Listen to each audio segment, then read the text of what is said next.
Bengawan Solo. Sungai yang membentang di sepanjang Jawa Timur dan Jawa Tengah ini merupakan bentuk dari modifikasi waduk, bendungan, saluran air, dan pembuangan rawa.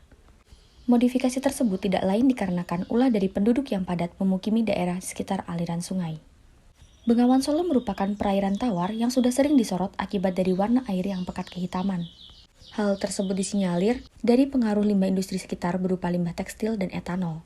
Bentuk spesifikasi dari limbah tekstil yang masuk ke sungai tersebut adalah limbah pewarna batik dan lilin canting berskala besar.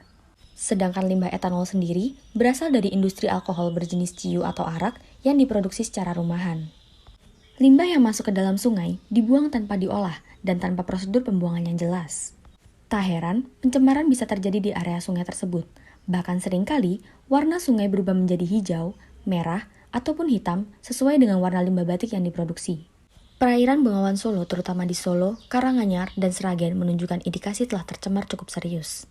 Hal ini dikarenakan nilai COD atau Chemical Oxygen Demand, yakni jumlah kebutuhan senyawa kimia terhadap oksigen untuk mengurai bahan organik di Desa Cemeng, Kabupaten Sragen, mencapai 127,5 mg per liter. Sedangkan batas perairan tidak tercemar menurut UNESCO adalah 20 mg per liter. Nilai COD yang tinggi menggambarkan banyaknya muatan kimia anorganik dan organik yang dapat menurunkan kandungan oksigen dalam air. Dan hal itu pastinya akan mempengaruhi respirasi organisme akuatik di perairan tersebut. Nilai oksigen terlarut di Desa Tenggak dan Butuh, Kabupaten Sragen terendah adalah 1,94 mg per liter. Untuk Tundungan, Kabupaten Karanganyar terendah adalah 1,93 mg per liter. Bahkan, Desa Cemeng, Kabupaten Sragen dan Bak Kramat, Kabupaten Karanganyar pernah tercatat mencapai 0 mg per liter. Sedangkan kandungan oksigen badan air yang baik bagi organisme harus di atas 4 mg per liter. Dan oksigen yang terlarut di bawah 2 mg per liter dapat menyebabkan kematian beberapa ikan. Aliran sungai tersebut juga memiliki nilai karbon dioksida yang tinggi, yakni di Desa Tenggak, Cemeng, Kampung Sewu, Tundungan, Bak Kramat, dan Butuh. Masing-masing adalah 14,44, 12,32, 34,32, 13,2, 15,84, 26,64, dan 12,32 mg per liter. Konsentrasi karbon dioksida yang tinggi di dalam air akan bersifat racun bagi ikan karena dapat mempengaruhi pernafasan. Pencemaran tersebut juga mengancam populasi dan mempengaruhi ketersediaan biota di dalam sungai. Terlebih, tidak ada jaminan bahwa makhluk hidup yang ada di dalamnya tidak turut mengandung kandungan berbahaya dan tidak layak konsumsi. Dikhawatirkan kerusakan ekosistem ini juga turut mengganggu keseimbangan rantai makanan. Dikarenakan pencemaran yang sudah terlampau parah, pemerintah memiliki upaya untuk penanganan dari permasalahan tersebut. Upaya pemerintah yakni dengan mengerahkan tim siaga bencana di sepanjang aliran sungai yang tercemar. Tim ini bekerja dengan membersihkan tumpukan kotoran dan sampah di aliran sungai. Selain itu, pemerintah Jawa Tengah juga memanggil perusahaan-perusahaan terkait yang membuang limbahnya ke Sungai Bengawan Solo.